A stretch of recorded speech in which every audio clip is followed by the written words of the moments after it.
এক দিনমজুর গরিব বাবার গল্প। 100% কান্না চলে আসবে গল্পটি শুনলে। বাবারা কেমন হয় সেটি বাবা হওয়ার আগে বোঝা সম্ভব নয়। একজন বাবা তার সন্তানদেরকে ভালো রাখতে কি না করেন, তার সবটুকু দিয়ে চেষ্টা করে পরিবার পরিজনদেরকে সবসময় হাসি খুশি রাখতে। দুনিয়ার কোনো বাবাই তার সন্তানদের অভাব রাখতে চায় না। ঠিক এমনই একটি গল্প।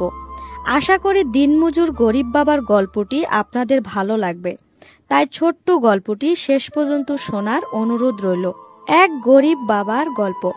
হঠাৎ করে ঢাকা শহরের ব্যস্ততম গুলিস্তান মোড়ে প্রচণ্ড রোদে হাঁপিয়ে উঠেছেন মিজানুর রহমান। সূর্যের তীব্র তাপে শহরের রাস্তাগুলো যেন আগুনের মতো জ্বলছে। আর এই ভয়াবহ গরমে নিরলসভাবে কাজ করে চলেছেন মিজানুর রহমান, একজন রিকশা চালক। তার প্রতিদিন একটি নতুন যুদ্ধক্ষেত্র, যেখানে তাকে লড়াই করতে হয় তার পরিবারের সুখ শান্তির জন্য। মিজানুরের দিনগুলো শুরু হয় ভোরবেলা, যখন শহরের অধিকাংশ মানুষ এখনো গভীর নিদ্রায়। তার পুরানো জীর্ণ রিকশাটি নিয়ে তিনি বেরিয়ে পড়েন রাস্তায়।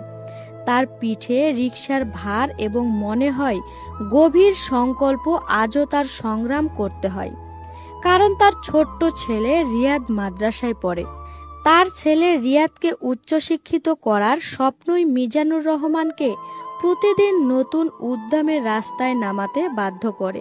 রোদে পুড়ে বৃষ্টিতে ভিজে ধুলাময়লা মাথায় নিয়ে তিনি যাত্রীদের গন্তব্যে পৌঁছে দেন। তার মুখে সবসময় হাসি, যদিও এই হাসির আড়ালে লুকিয়ে আছে অজানা কষ্ট আর অসীম ত্যাগ। একদিন প্রচণ্ড গরমে পুরো শহর যেন উত্তাপ লোহার মতো জ্বলছিল। মিজানুর তার রিকশা চালাচ্ছিলেন। হঠাৎ করে তার শরীরটা একটু ভারী লাগতে শুরু করে। চোখের সামনে অন্ধকার নেমে আসে, কিন্তু তিনি থামেন না। তার মন জানত, আজ যদি তিনি কাজ না করেন তাহলে রিয়াদের মাদ্রাসার খাবারের টাকা জমা দিতে পারবেন না। রিয়াদের মাদ্রাসার খাবারের টাকার শেষ দিন ছিল সেই দিন। মিজানুরের স্ত্রী কান্নাজড়িত কণ্ঠে ফোন করে বলেছিলেন, আজ যদি টাকাটা জমা না দাও রিয়াদের মাদ্রাসায় ভালোভাবে খেতে পারবে না। মিজানুরের বুক ফেটে যায়, কিন্তু তিনি হার মানেন না। তিনি আরো দ্রুত রিকশা চালাতে শুরু করেন, যেন তার চোখের সামনে শুধুমাত্র রিয়াদের হাসি ছাড়া আর কিছু নেই। অবশেষে ক্লান্ত শরীরে মিজানুর রহমান যথেষ্ট টাকা জমা করতে সক্ষম হন এবং তা নিয়ে মাদ্রাসায় পৌঁছান। রিয়াদের চোখে আনন্দের ঝিলিক দেখে মিজানুরের সমস্ত কষ্ট নিমিষেই ভেসে যায়। তার মন যেন এক অদ্ভুত শান্তিতে ভরে ওঠে।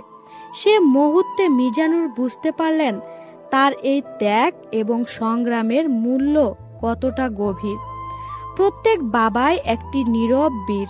তাদের হৃদয়ে লুকিয়ে থাকে এবং অদম্য শক্তি, যা সন্তানদের জন্য সবকিছু করতে প্রস্তুত। বাবারা তাদের সন্তানদের জন্য সমস্ত বাধা অতিক্রম করতে প্রস্তুত, শুধু একটি হাসি দেখার জন্য। তাদের মুখের হাসির আড়ালে লুকিয়ে থাকে অজানা কষ্ট, নিঃশব্দ ত্যাগ। তাদের হৃদয়ে বাস করে অপরিসীম ভালোবাসা ও মহত্ব, যা পৃথিবীর কোনো পরিমাপেই মাপা যায় না। বাবারা সত্যি আমাদের জীবনের নায়ক। বাবারা নিজেদের কষ্টর কথা কখনো প্রকাশ করেন না। তারা সারা দিন কঠোর পরিশ্রম করেন, রাতের অন্ধকারে বিশ্রাম নেন, কিন্তু তাদের মন সবসময় তাদের সন্তানদের মঙ্গলের চিন্তায় ব্যস্ত থাকে। বাবা হলেন সেই মানুষ যিনি নিজের কষ্ট সহ্য করে সন্তানদের জন্য সুখের ব্যবস্থা করেন। বাবারা সত্যি আমাদের জীবনের নায়ক, যারা নীরবে নিঃশব্দে আমাদের জন্য সবকিছু করেন। তাদের প্রতি আমাদের শ্রদ্ধা ও ভালোবাসা পৃথিবীর সবকিছুর থেকে বেশি হওয়া উচিত। প্রিয় বন্ধুরা, বাবাকে ভালোবেসে থাকলে ভিডিওটির মধ্যে একটি লাইক করে আপনার অনুভূতি এবং আবেগের কথাগুলো কমেন্ট করতে ভুলবেন না। সবাই ভালো থাকবেন, সুস্থ থাকবেন। আজকের মতো এখানেই বিদায় নিচ্ছি। আল্লাহ হাফেজ।